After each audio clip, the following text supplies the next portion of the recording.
আপনাদের মধ্যে আসতে পেরে আমি অত্যন্ত খুশি এবং কৃতার্থ। আমরা যদি হিন্দুরা ঐক্যবদ্ধ না হই, একটু আগে ভাগবতের কথা বলছিলেন একজন প্রভু, নামহট্টের কথা বলছিলেন একজন বৈষ্ণব প্রভু, রাধা মাধবের সেবক, যে সমস্ত হিন্দুদেরকে এক হতে হবে। আমরা যদি হিন্দুরা এক না হই, আমরা যদি বিভক্ত থাকি, তাহলে ওপারের বাংলাদেশ আর এপারের পশ্চিমবঙ্গে আমাদের অস্তিত্ব সংকটের জায়গায় আজকে যাচ্ছে। আমাদের অতীত ইতিহাস থেকে শিক্ষা নিতে হবে।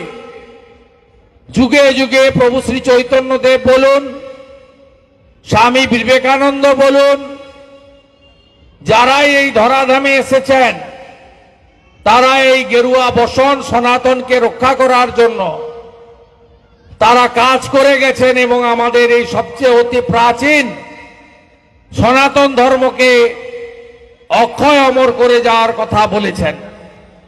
আমরা আধুনিকতার যুগে তথাকথিত সেকুলারিজম, ধর্মনিরপেক্ষতার নামে ধর্ম যার যার, উৎসব সবার, এই নাচা গানা সুরাপান এসব করতে করতে আমরা আমাদের অতীতকে বিসর্জন দিয়েছি। তাই আজকে আমরা অস্তিত্বের সংকটের কিনারায় বাংলাদেশে পৌঁছেছি। আফগানিস্তান, পাকিস্তানে আমরা শূন্য হয়ে গেছি। আর পশ্চিমবঙ্গে ক্রমশ আমরা ভোট ব্যাংকের রাজনীতির শিকার হয়ে, আমরা জিহাদিদের দ্বারা আক্রান্ত হয়ে এই বাংলাতেও আমরা বিপন্ন অবস্থার মধ্যে পৌঁছে গেছি। এর কারণ হলো আমরা বহুভাবে বিভক্ত।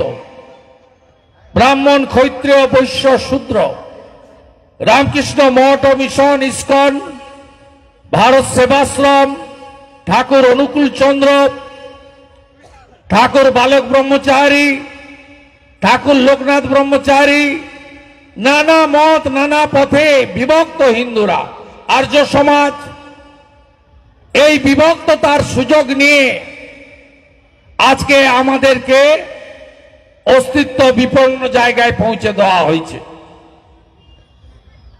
এই জায়গা থেকে আমাদেরকে বেরিয়ে এসে আমাদের নিজের নিজের পরিচয়, আমি ব্রাহ্মণ, আমি ভূমিয়ার, আমি রাজপুত, আমি ক্ষত্রিয়, আমি তফসিলি, আমি মতুয়া, আমি নমশূদ্র, আমি রাজবংশী, আমার পরিচয় আমি বিসর্জন দিতে বলবো না, কিন্তু আমি সনাতনী।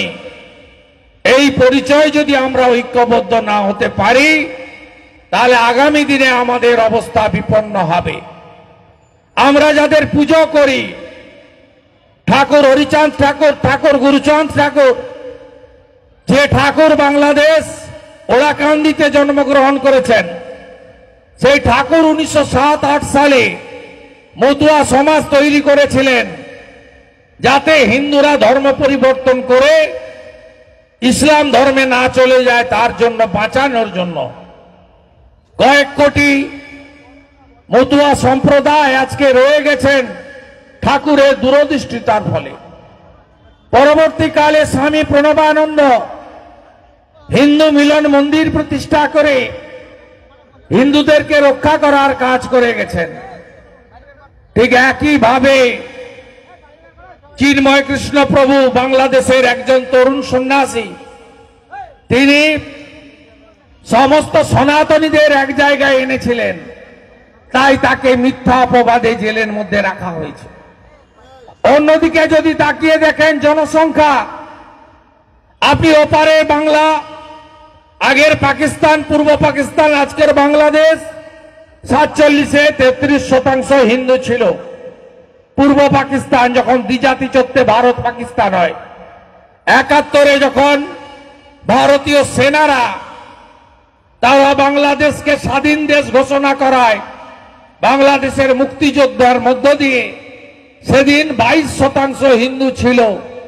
আর আজকে মেরে পিটে তাড়াতে তাড়াতে ধর্ম পরিবর্তন করতে করতে মন্দিরগুলোকে ভেঙে তছনছ করে করে আজকে 7.5%। ঠিক এপারের বাংলাতে আমরা 47 সালে আমরা 85% হিন্দু ছিলাম পশ্চিমবঙ্গে, আজকে আমরা 70%। কেউ বলেন, রাজ্যের এক মন্ত্রী তো বলছেন যে আমরা 33%। তারপরেও খ্রিস্ট ধর্ম আছে, সেগুলো সব বাদ দিলে তো আমরা 65-66। এই জায়গায় আজকে আমরা হিন্দুদের সংখ্যা পৌঁছে গেছে। আজকে আমাদের অস্তিত্ব ওপারে শুধু নয় এপারেও বিপন্ন। রাজ্যের মন্ত্রী বলছেন আমরা জনসংখ্যা বাড়িয়ে সংখ্যাগরিষ্ঠ হব।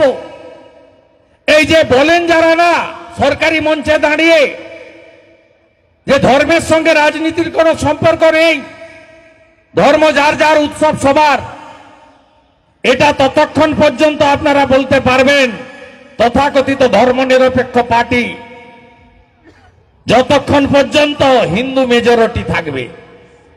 যেদিন হিন্দুরা সংখ্যালঘু হবে সেদিনকে সারিয়া কানুন চালু হবে, সেদিনকে মুসলিম পার্সোনাল ল বোর্ডের কানুন চালু হবে, সেদিন বাবা সাহেব ভীমরাও আম্বেদকরের সংবিধান থাকবে না, গণতন্ত্র থাকবে না, যা আজ বাংলাদেশে হচ্ছে।